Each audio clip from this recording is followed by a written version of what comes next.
friends, to this 6th edition of Sala's special lecture on the second day.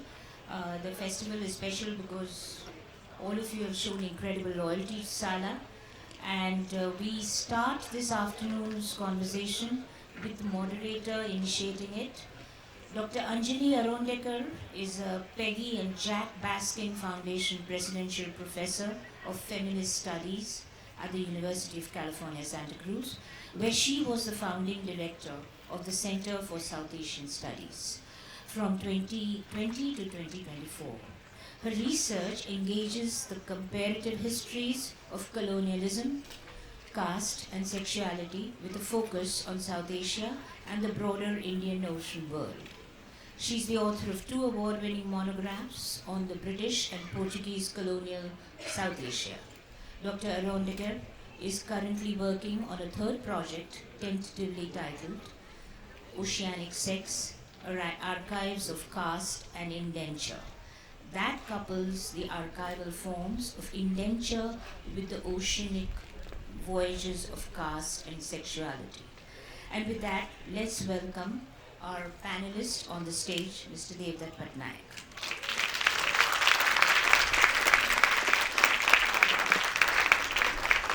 Thank you, Mayu, for that too long introduction. I'm just here to fluff Devdutt up, but Jai Bhim, Salam, Namaskar. It's wonderful to see everybody. And those of you who are not sitting down, this is a show you do not want to miss. So I would urge all of those stragglers who are drinking bad chai, which is cold, to come and grab a seat while it's still available. I also want to say that we live in untenable and heartbreaking times, and I want to wish love, life, and liberation for all, and I hope you can join me as we are here today. Now, as I was thinking about how to introduce Devdutt, who I have had the pleasure of knowing and who I consider a friend, I thought it would take me over the amount of time we have allocated to describe the over 60 books he's written, the innumerable talk shows, lectures, podcasts, and instead of doing that, I thought we should just begin. And you're here, you know a little bit about him.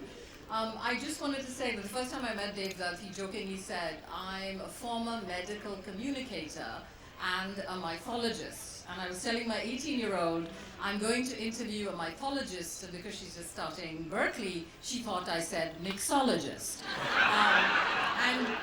And after thinking about it, I thought, why not? This man brings magic to the room. He gets us intoxicated with knowledge, and this is not a bad way to introduce Devdutt.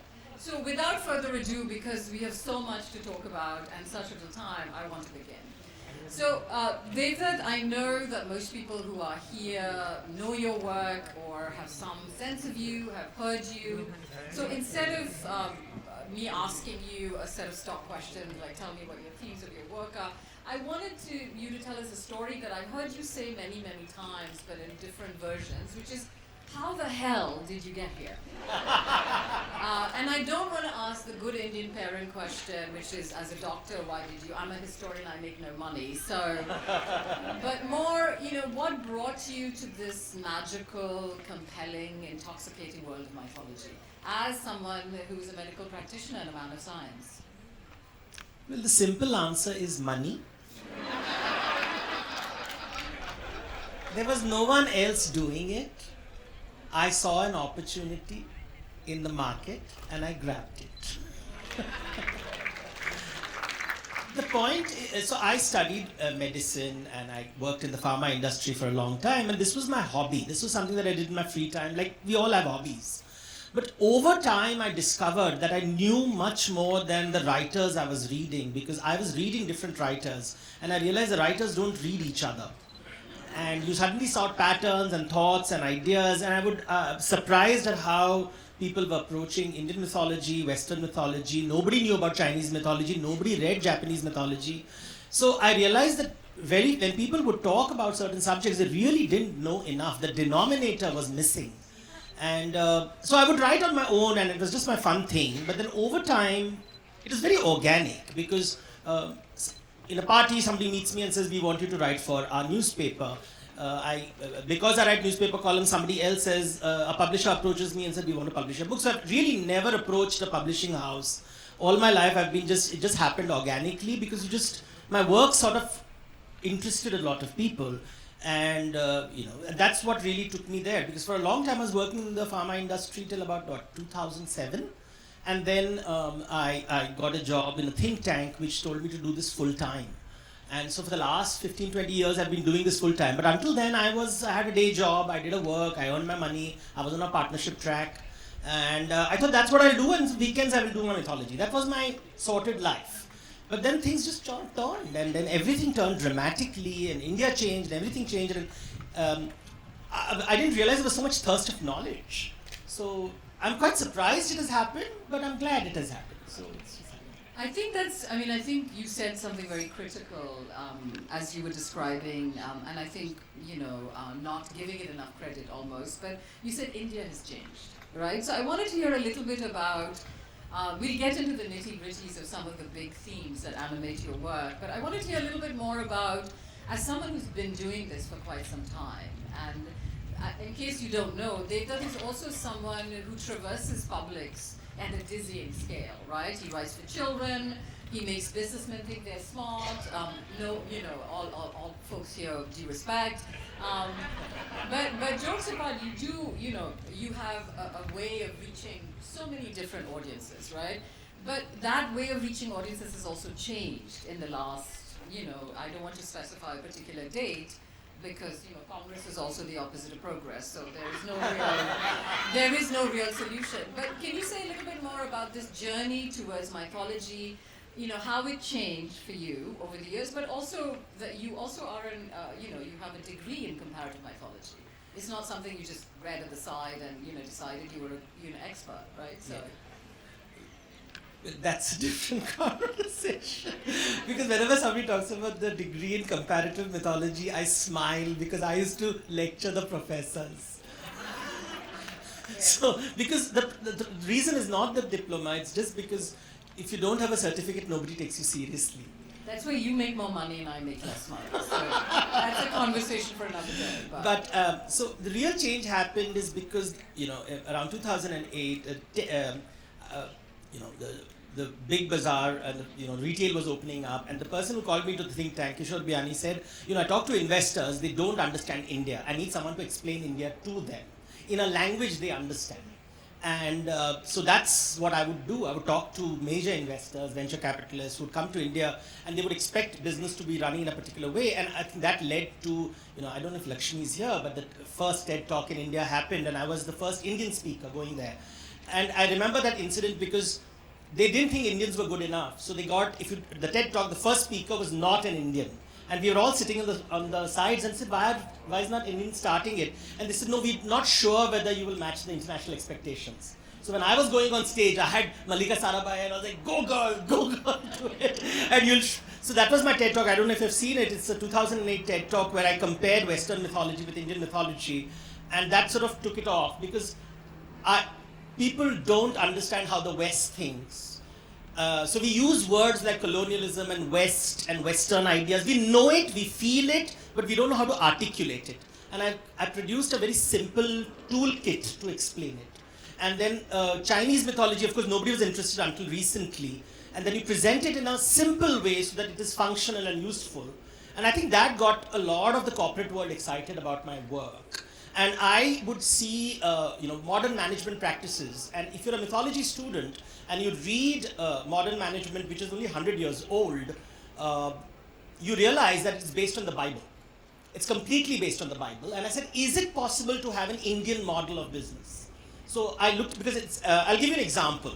And please raise your hands. Let's do this. If you've heard these words and you're part of MBA or business world. So just raise your hands if you've ever heard it, right? Have you heard of a war room strategy?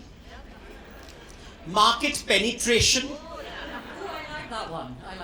Grab market share? Dominate the industry? Crush the competition? Dog eat dog world? Rat race? People excited, Devdutt. Calm down. Shark Tank? Now, who made business so violent? There's a relishing of violence over here. And the most successful business community in India are the Jains who follow non-violence. So I love the Jain who says no garlic, no brinjal, but Shark Tank.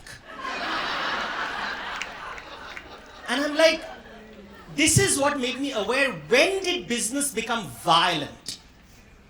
And then you trace the history and you realize it comes from the East India Company. Because strategy, tactics, penetration, these are words which boys with toys use. And we have decided business is war. And then we see the world, what's happening around the world. But I was reading and I said, how will I look at business from Indian mythology? And the word for money is Mangala. Let Mangal happen, let auspiciousness happen. Money is auspicious. It's good to have money. It's not violent. It's supposed to come to your life happily and create joy everywhere. And I'm like, something is wrong. So I said, there is a body of knowledge out there that we are not listening to. And so that's what my motivation was, because the assumption that what is being taught in MBA schools to children around the world, that business is violence, is just vile. And it's just sad because it's not true. You bring value, bring goods and services to the market, in exchange for which you get revenue. That's all business is. कुछ देना पड़ता है, कुछ लेना पड़ता है, बस. You have to give and you receive. It's an exchange. When did it become extraction? When did traders become raiders? The language used by the top business houses was so foul. I'm like, you're just making money. It's just money. It's not a big deal. You are not a thief. Why do they talk like gangsters? And that was tragic, to see such rich men talk like gangsters. Statesmen talk like gangsters, gunslingers. I'm like, that's a mental health problem. So that's how mythology came, and I said, I have to save the world.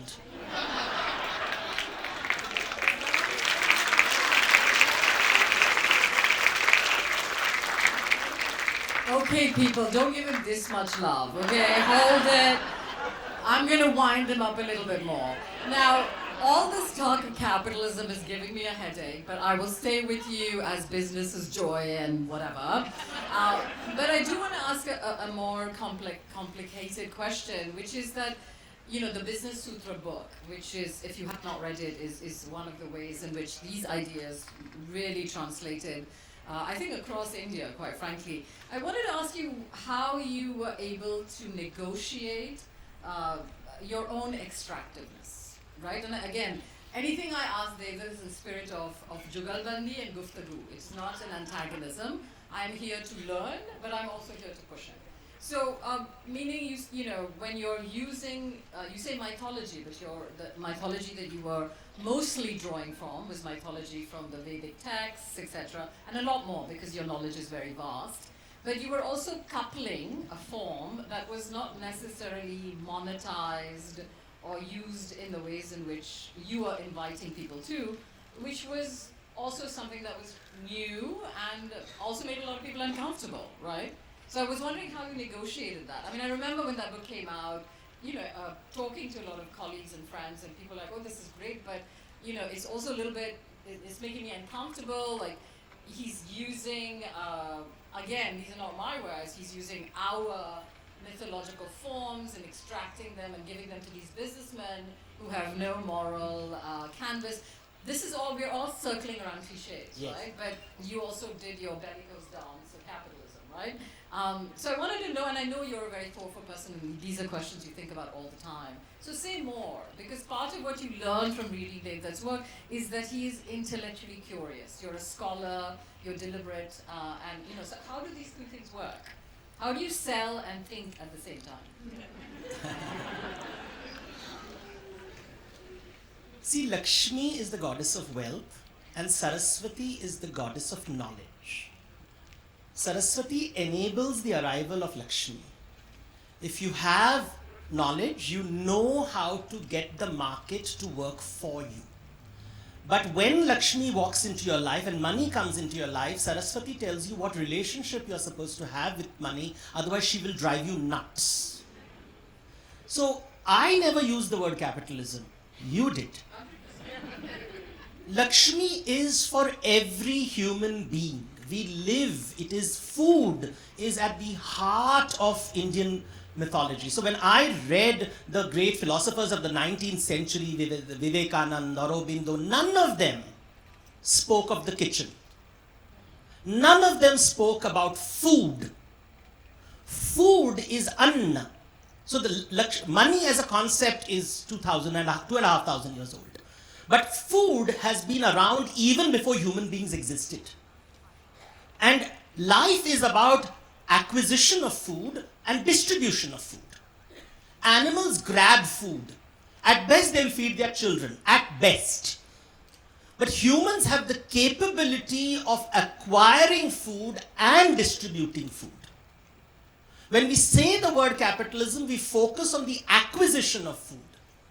When we talk about socialism or communism or whatever word we want, we're talking about the distribution of food. The idea that the act of acquisition of food is debt and the act of distribution of food is credit is not discussed in modern management.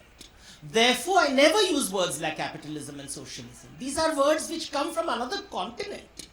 They are not part of a Jain mythology or a Buddhist. The earliest prosperity theology in the world is Buddhist. The entire Buddhist monasteries which were built across, they were built on trade routes. So when you come to Bombay, Nalasopara is old Bombay, which people have forgotten. You go along the Western Ghats, wherever the trade routes were, you will find the best Buddhist monasteries. Who funded them? Traders funded them. Why did they fund it? Because they said these ideas are of value and must reach large number of people.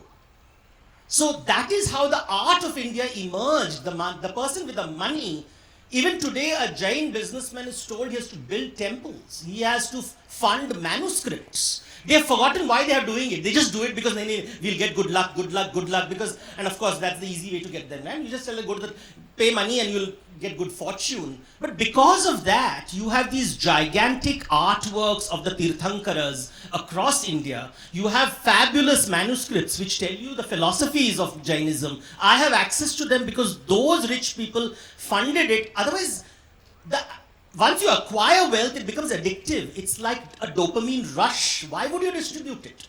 Lakshmi's value comes only when you distribute it. She's chanchal, she's the whimsical one. If you keep her locked up, she's going to destroy your house, and we're seeing that happening in some countries. Because Lakshmi is being trapped, and she doesn't like being trapped. So, the act of distribution of wealth is not discussed. So, Indra, the god of wealth, is not worshipped in India. It is Vishnu who is worshipped. Vishnu is Prithvi Vallabha, the beloved of Lakshmi. The beloved, because he says, no, you have to go, you have to keep moving. So she's drawn to him, and so these ideas don't exist in modern conversations. The idea, I'm limited by words like capitalism and socialism. These are very, very limiting, for me, very basic words, which don't take me into the grandeur of what Lakshmi is and what Saraswati is and what Durga is. And while I use English words like resource, Lakshmi for me is resources. Doesn't work well. But tell Durga is power, which we all talk about, agency and all, power. And then you have Saraswati, which is knowledge. And how do I tell a young person to remember it? LSD. Lakshmi, Saraswati, Durga. It is a drug we will happily have. Right? But let me steer you a little bit to a more serious conversation, which I think your commitment and insistence on thinking mythology capaciously, vigorously, and not just alongside Hinduism, right? As someone, for example, who has a complicated relationship to Hinduism as a caste-oppressed person, what I've really enjoyed about your work is that you've invited us to think about mythology as a form that we all inhabit, not just because you are religious or not. So taking that, as it were, I wanted you to say a little bit more about, we live in perilous times, so I hope that we can speak here with a certain amount of freedom. Is one of the ways I think in which your work has been invigorating for many of us is how you have insisted on the difference between Hinduism and Hindutva through your work on mythology. And for obvious reasons, this has created a lot of drama and a lot of hate, etc. But I want you to say a little bit more about it. I mean, not just the obvious, Hindutva is instrumentalizing, is reductive, etc. A more careful, because I think this is a question that we need, especially in this moment, particularly in the diaspora, which we will get to anon as well. So, around the world, religion can uplift, or religious ideas can turn you into a tribal, crazy lunatic. All religions. I can read the Bible and feel completely. LSD does that too. LSD does that. So LSD is universal, as you know. So when you read the Bible, it can be very uplifting. It can make you a lovely, wonderful, kind, generous human being. But I can also use the Bible to be the worst, monstrous being on earth who denies a woman reproductive rights, gay rights. Which is the real Bible, is the question. Likewise, I can read Buddhist scriptures, and everybody talks about the Buddham Sharanam Gacchami, so lovely. But the oldest documented laws against homosexuals are found in Buddhist monastic traditions. So which Buddhism should I pick up?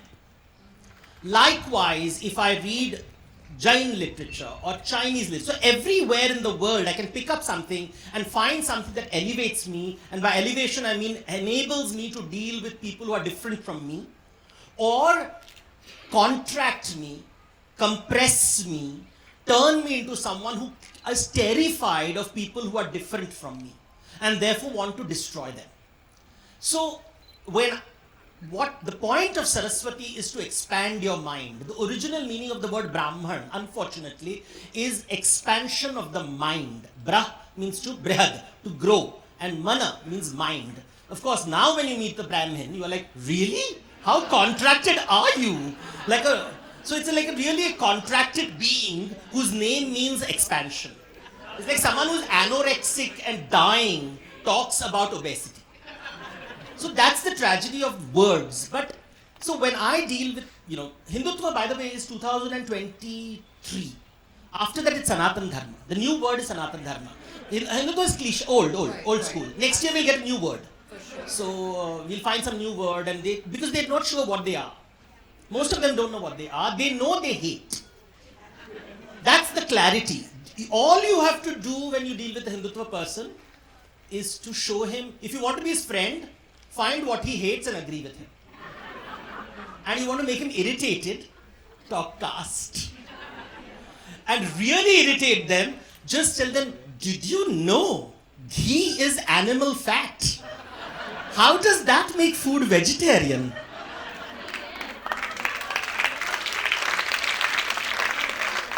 And so with a dollop of ghee, I make friends. Because it's animal fat, you see, and paneer is animal protein. But since we have protein malnourishment, we are not able to understand that animal fat, this is non-violently produced. Let's say egg is also non-violently produced. Then they'll say, but it's a menstrual product. It is birds don't menstruate. Which Vedic science are you referring to? So, when you deal with people who have less knowledge, full of anger, all you can do is hug them with love and affection. They have a lot of disease on them. You can always take a bath later. But affection is important because confrontation, they are like Rakta Beach. If you attack them, they become strong. The drops of blood will create more and more and more and more demons. So Rakta Bij ko pyar hi dena hai. Because if you strike him with a weapon, you will make your life miserable. And you have to find ways of giving them ghee, so that eventually they'll eat protein and have a better balanced diet. And understand that half the words they are using in language are wrong, and their gurujis, because they are celibate, have absolutely no understanding of Hinduism.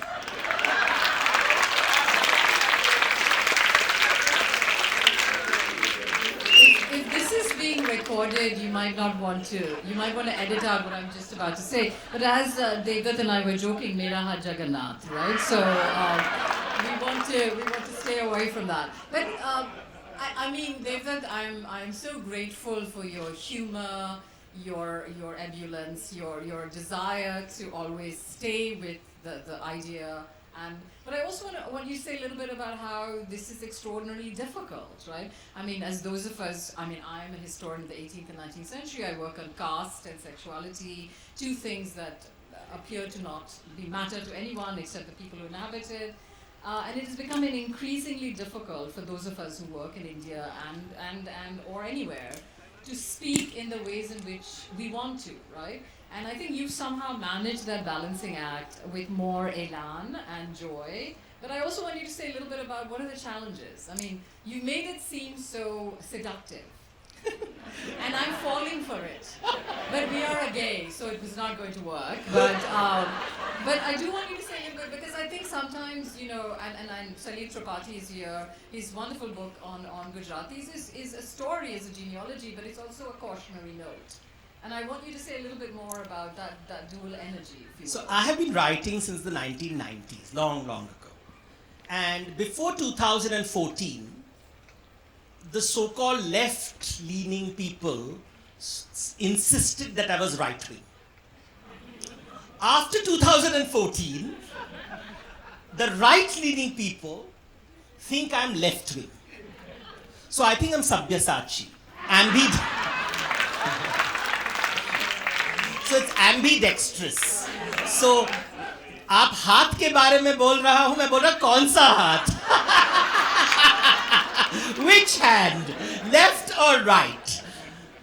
The point is that if you work hard enough, you can irritate anyone. And that's the trick I discovered. Because people love combat. We love rooster fights.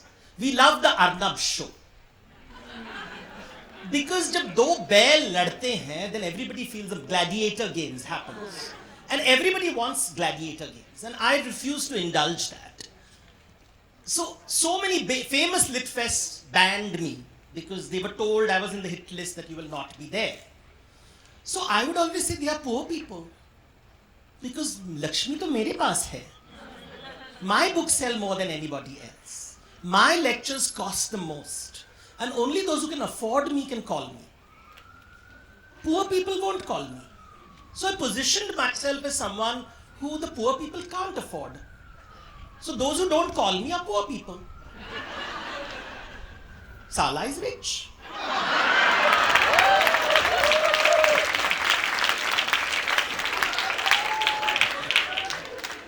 Shrimanta Yajaman. Those who understand. But the point is, I will not be intimidated by uneducated people. I mean, Saraswati does not get intimidated. So, Saraswati is my gift. She flows through me. I don't know why she flows through me. You want to understand the Vedas, you will come to me. You want to understand the scriptures, you will come to me. You block me, Saraswati will dry up in your life. I lose nothing. So that is my standard life, ki you lose, I don't lose. So I have gone, there was this super rich man who called me because he wanted to learn about the Gita. So I gave him my fee. I said advance payment because with rich people it's always better. तो पैसे आ गए, गाड़ी आ गई, I went to meet him. 55 minutes he was telling me what he thinks the Gita is. It's a 1-hour meeting. He made me wait for about 6 hours before the meeting happened, which was fine. For the money he was paying me, I would sit there forever. And then after 55 minutes, he said, "Batao Gita kya hai?" Sir, aapko to sab kuch pata hai. And he beamed in joy. So I got the Lakshmi and he didn't get the Saraswati.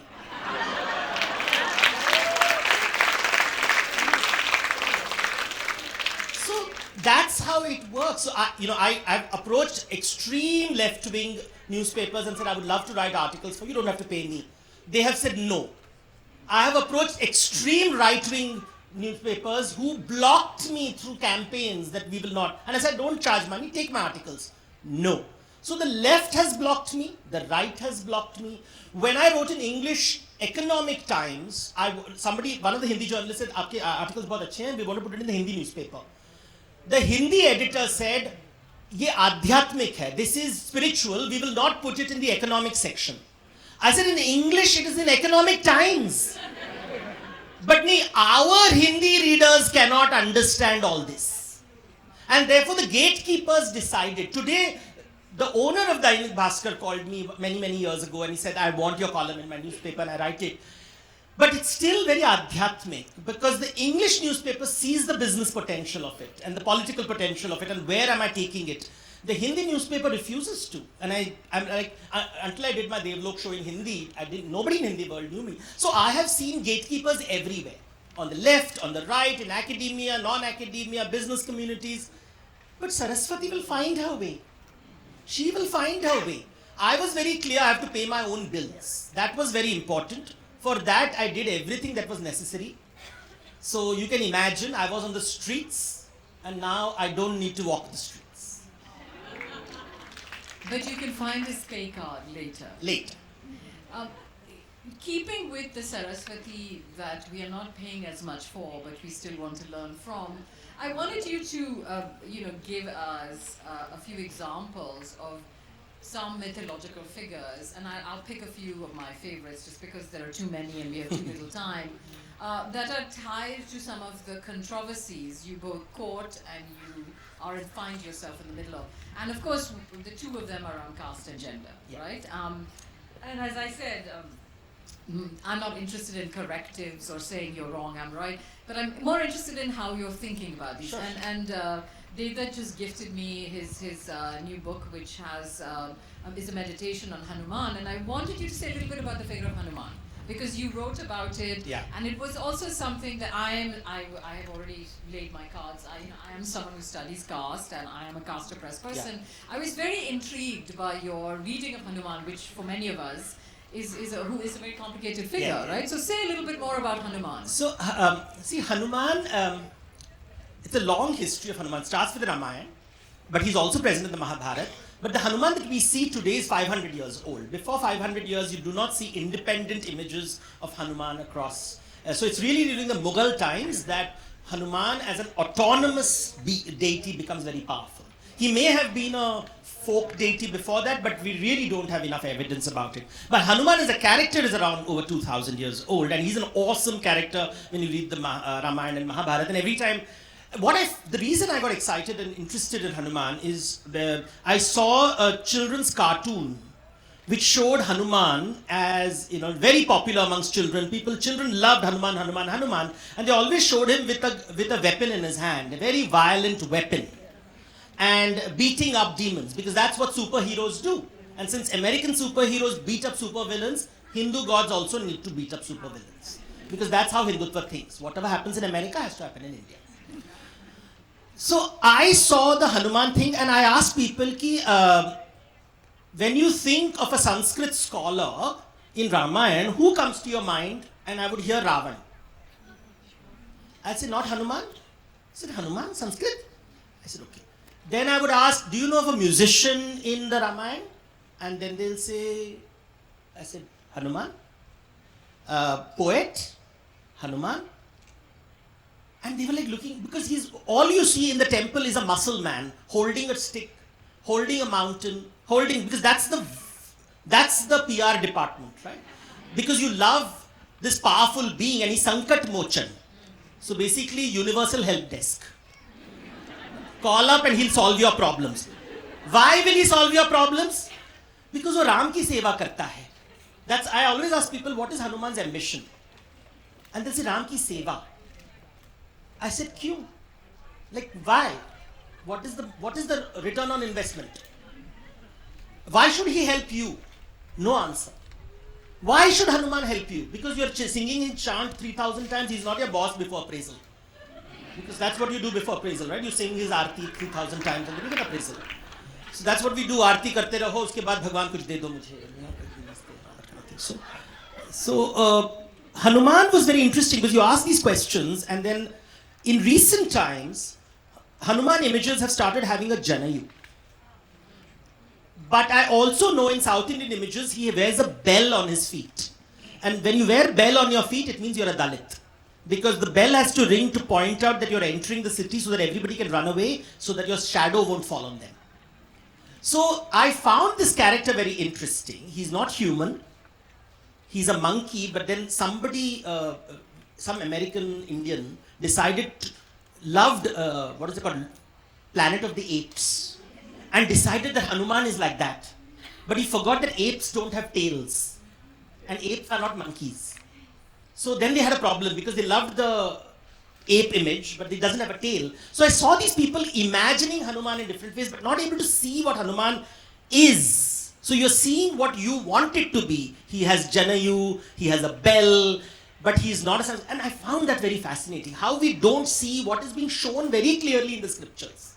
In the Ramayana, he is amazing character, doing amazing things, having amazing dialogues with Ravan. Ravan is a Brahmin. You have a most holy book in India where the villain is a Brahmin. And in the Brahmin belt of India, during Dasara, you burn a Brahmin's image. But nobody says it is Brahma Hatya Pap, the killing of a Brahmin. So all those Dasara celebrations are basically burning a Brahmin. So when you see the politicians fighting, shooting arrows at Ravan, they're actually shooting Brahmins. And they're calling themselves Hindutva. And they don't see it. You don't see what Ravan is. You don't see, tum darshan nahi karte ho. You don't see gods. But you want to create Hindu Rashtra. So this is the land of Dhritarashtra who is blind and Gandhari who has blindfolded herself. And you see the blind and the blindfolded, and all you can feel is compassion. Ki your rishis have written these fabulous books. Darshan nahi kar rahe ho. So I only feel sad that they have not read my books. Only 299 rupees. Plus tariffs. Plus 50%. Devdutt, I have to ask you this question because, I've had the privilege of knowing you and also learning from your work for so long. I always get a bit uncomfortable, even though I know that your erudition extends beyond the Hindu text. But you, normatively, when you say Indian, when you were talking about the business, how to bring an Indian model, you are still mining primarily Hindu texts. And one of the challenges, and I think the provocations of your call to mythology is that it's an invitation to plurality, not in a namby-pamby way, but in a kind of rigorous, ethical way. So how do you you're not saying I don't want to read anything else, but you are focusing because that's what you know. Yeah. But how do you sort of take account of the fact that your own work and your own erudition may re-anoint Indianness as Hinduness? So I wrote a book called Eden, an Indian retelling of Jewish, Christian and Islamic tales. Nobody read it. Because I'm a Hindu mythologist. But I've written a book which talks about the stories that I know that even Muslims don't know, because Arabic and Persian lore is not read by most people. They have not read the various Gospels. They have not read the variations in the stories which are in the Old Testament and the New Testament, the different stories of Jesus, the different stories of the Muhammad, the different stories of the messengers. Nobody has read the Bengali Nobi Bansha, which was written in the 17th century in Bengal about the life of the prophets, where Hari is mentioned and Krishna is mentioned. Nobody has read Selya Puranam, which is a Tamil work on the life of the prophet. But when I write it, it's not read. So I am boxed in. I wrote a book on Greek mythology called The Indian Retelling of Greek Mythology. And I think Neil Gaiman came to India and somebody gifted him the book and he said it was so nice to see it because I knew the stories, but this was a different take because someone was seeing it from another place and I saw new things. So he commented on it and I got tweets from all my friends saying, oh, Neil loves you. And of course now, unfortunately, he's not quite there, but so that I can see the silence. Cancelled guy. So, but the point is, I have written on world mythology. My columns are on Norse mythology. In Hindi column recently came on Norse mythology. And people say, kya bakwas aap likh rahe ho, sir? Why are you writing this nonsense? Because you are being boxed in. So I wrote a book on Jainism, which is not Hinduism. Anybody who calls Jainism Hinduism is just missing the point. One of the future books will be on Buddhas. Because the whole idea that there is a Buddha is completely false.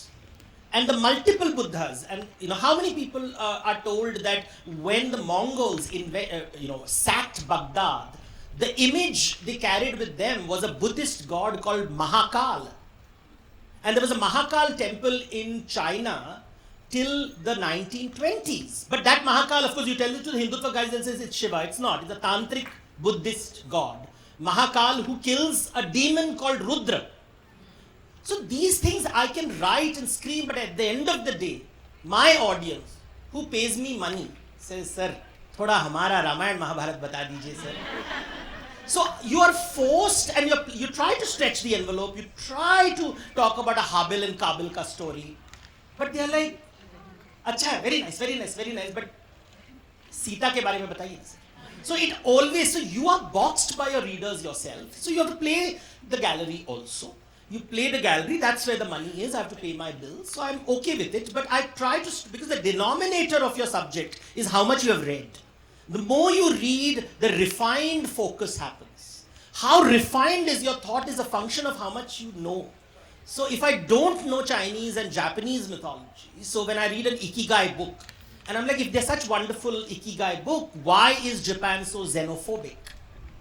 You have to ask this question. Or when I talk to a Chinese audience and they want to conquer the world, and I say that, you had a great wall, now you have the firewall. Nothing has changed. So without the firewall, what is China? So when you say like this, they're like, no, but you should only talk Ramayana, Mahabharata. So then... No, I mean, I think, your response is both, reflexive, but also practical. I understand that, but I think I would still, at some point when we continue another version of this conversation, want to ask you more about how we, Pinjara Ka Visala Popad Udde, right? So, which is a song that has sexual undertones for those who know Marathi, but is a song about a parrot fleeing the cage. So how do you inhabit the constraints that we are in, and still, because Islam, as some of us here who are scholars are, as you know, has just as many complicated texts which invite readings in the ways in which, and you know it, and we know it, but we never hear of it. Yeah. Right? So what happens in academic spaces are very different. So if I'm talking to students, the conversation would be very different. Very, very different, because you're then telling the layers and layers. Like even a Ramayana can be a complex work with so many complicated layers. Even there is no one single Valmiki Ramayana. There is no one manuscript which says it's a Valmiki Ramayana. The critical edition can be challenged. So there are hundreds of complications. But that's an academic space. It scares the common man, who anyway has less information. When you don't talk to the common man, if the scholar doesn't talk to the common man in his language, the politician will swoop in and WhatsApp University will take over. You have to I don't believe in countering poison. I believe in diluting poison. Because when you dilute poison, you create medicine. And dilution, so I've learned Rakta Beej, the demon is used, the more you strike, the stronger they get. So dilute them, turn them into little mermaids. And that will calm them down, because Because there's so much rage and anger, it doesn't come from wisdom. The gods are never angry, and if you start creating images of gods who are angry, it is so tragic. You have never read the Vedas, because anger is a form of helplessness, and Bhagavan can never be helpless. Krishna has no caste, he is a cowherd. You want to make him Kshatriya, Brahmin, whatever, but he's a Gwala. He's just a Gwala. I tell the story, I just tell a story, but I've not told a story, that his mother taught him how to churn butter. Right? Churning of butter is a very famous pact, manthan karna. And she says, looks at her son and says, look, I'm using my right hand, and then I'm using my left hand, then I'm using my right hand. Even when I'm making a roti, I use a rolling pin, I use the right hand and left hand. But when it comes to picking up the butter or picking up the roti, I only use my right hand. Both have done equal jobs. Both have done equal jobs, but the right hand is on the dining table, the left hand is used in the toilet. There is no equality in your body. Your body has decided one is for the mouth and the other is for the anus. This is pure and this is impure, and this is affirmed by the Brahminical thread, which divides the body into the pure and the impure. The head is pure, the genitals are impure. The right is impure, the right is pure and the left is impure. But when you greet an Indian, always do namaskar.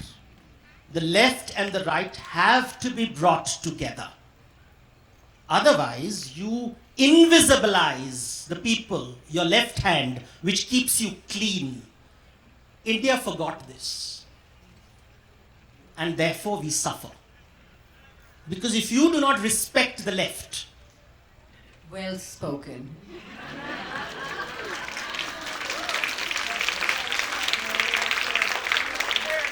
दोनों चाहिए ना, otherwise रोटी कैसे बनेगी, गरम गरम रोटी कैसे बनेगी? You need the rolling pin. So this is what Yashoda taught Krishna, and she was a milkmaid living in a tiny village, obscure village.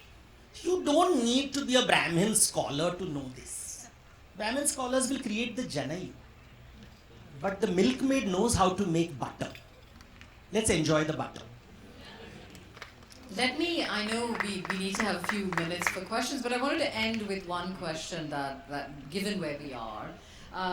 Devdutt, you have also written, not exhaustingly, but enough polemical things about the diaspora and the kind of strangleholds, intellectual, spiritual strangleholds of the Indian diaspora. I won't say South Asian because it is about India in particular. Can you say a little bit more about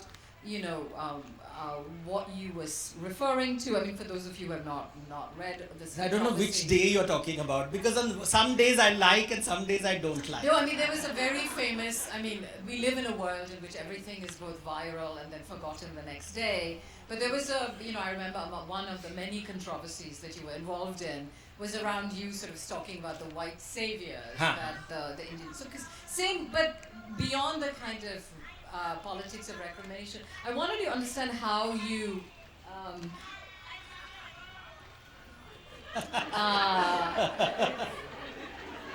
well, they're having a good time, so but say a little bit more about how you see what is happening in the diaspora vis-a-vis this kind of work of mythology that you're talking about, right? Because Hindutva is global, so is Hinduism, so is casteism, so is food, and so is ghee.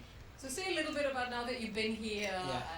So around the world there are different kinds of, before the World War, when you read many of the early history textbooks, they were all civilizational. They were all talking about how great the Europeans are and how great, this is a civilizational world. And when nation states developed, every nation state had its civilizational. So every country had its historian praising how great Bulgaria is and how great France is and how great America is and how great England is and how great India is. And then when Pakistan happened, suddenly there was how great Pakistan is. So every country had its own historian praising the narrative of a new thing called nation state, which is only 200 years old. It didn't exist before. It's a new tribal community. Right? There are 990 tribes across the country called nations. It's not a real concept, it's a mythological concept, 200 years old, based on some historians decided that this is the story that we will tell to justify these boundaries and borders. Then, after the Second World War, you start seeing historians talking a different language, which doesn't talk about borders of that kind, but a new kind of borders of oppressors and oppressed. And a new language emerges. Oppressors, oppressed, colonization, post-colonization. So you're no longer talking a nationalistic, civilizational history. Now you're talking about civilizations of loss, of people being disenfranchised, sidelined, removed. For example, in India, the nomadic community suddenly was seen as unpatriotic because they didn't belong to a single piece of land. Because they moved from place to place, they didn't belong to one land. Across the world, nomadic communities who never belong to a single piece of land cannot have an Aadhaar card technically because you have to belong to land to be a citizen. But what about the nomadic people who belong to 3 lands? They were dismissed by this new tribal mythology which emerged 200 years ago. So you suddenly have these new stories emerging. And around the world today I'm seeing a new world order emerging, which is saying that we want those civilizational narratives back. So everybody is like Maga, Maika, what Miga, and then Pika, and Sika, Sala, and Mala. Sala, Mala, Dala. So new things are emerging. And everybody wants to be great again. And Make America gay again. And when I listen to people कि मुझे great बनना है, I want to be great. I said, why? Like, why do you want to be great? Can we just sit down with the therapist and ask, why do you want to be great? Because it doesn't matter. When the great tree dies, the forest survives. Nobody mourns the great tea.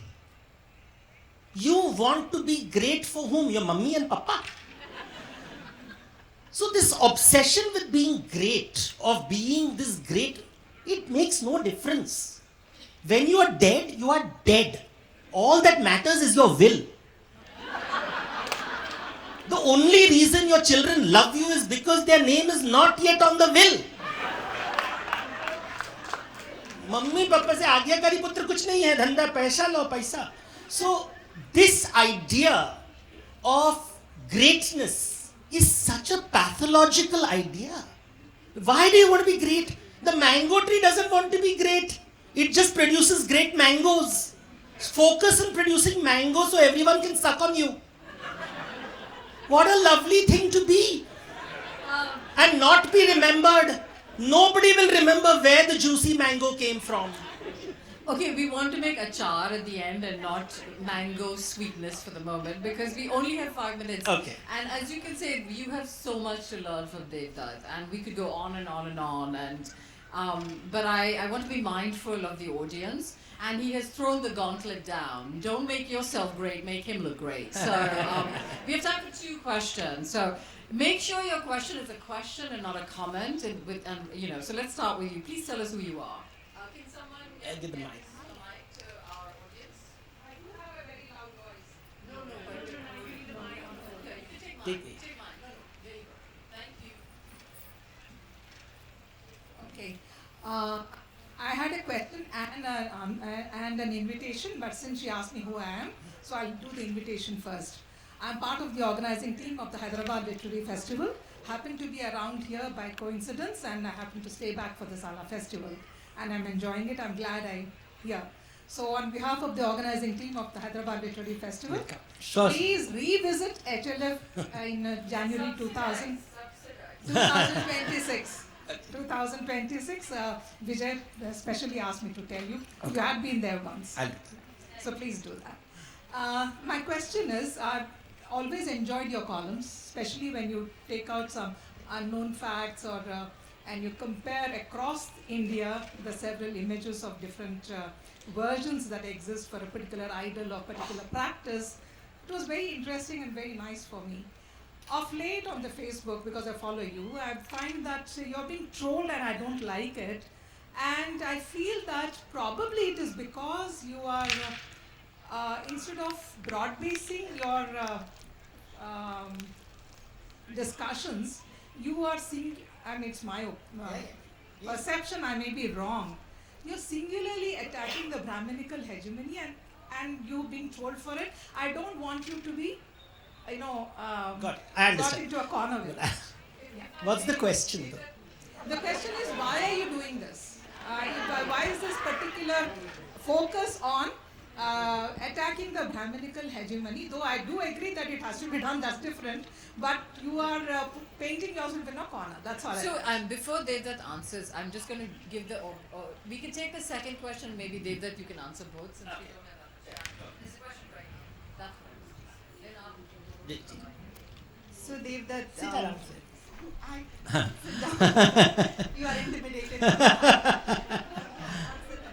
So Devdutt, I was always in love with your mythology, but now that when I see you, you have grown so tall that I'm only in awe. So I only have one question. Which story did your grandma tell you when you were little? And which story do you tell yourself when you go to sleep at night? So, first question. So, if you look at my Facebook page, there are all my columns. I write 5 columns a week. 5 columns a week. And they're translated in multiple languages. And all of them are posted on Facebook. You see the number of comments, likes, and shares over there. And then you see occasionally a mischievous post by me. And you see how much likes and comments that gets. So that's my social experiment. People love shit. Not Saraswati. And that is that I'm showing how the Brahmin world is reacting. I'm giving you Saraswati in the next post. That you don't want to talk about. You don't want to have conversations on it. All you want is, why are you telling me that ghee is animal fat? Facts are disturbing. Why are you telling me that untouchability is bad? That is the only thing. You're not reading the column before that, after that, where the gods are being discussed, ideas are being discussed. You just have to go through my Facebook post and you will notice the delta difference. I'm capturing all the data because I'm going to make a graph one day so that I look like a good consultant on communication. But to show that people love nonsense. That's why WhatsApp University thrives. And if the Brahmin community assumes itself to be intellectual, it's proving it is not. So that's what is happening there. As far as that concerned, I unfortunately was not, there were no grandmothers, and my parents, when I would do the Ramayana and Mahabharata and my books were being published, Ramayana and Mahabharata books were published, my parents said, Bhuka marega. You will die of starvation, medical degree. What have you done with your life? My parents said, I cursed the day you read Ramayana Mahabharata. And then I bought a flat in Bandra. In BKC. In BKC.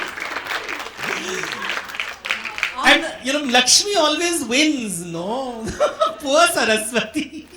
On that note of abundance, ebullience, and more, I want us all to thank our mixologist, mythologist for a wonderful conversation.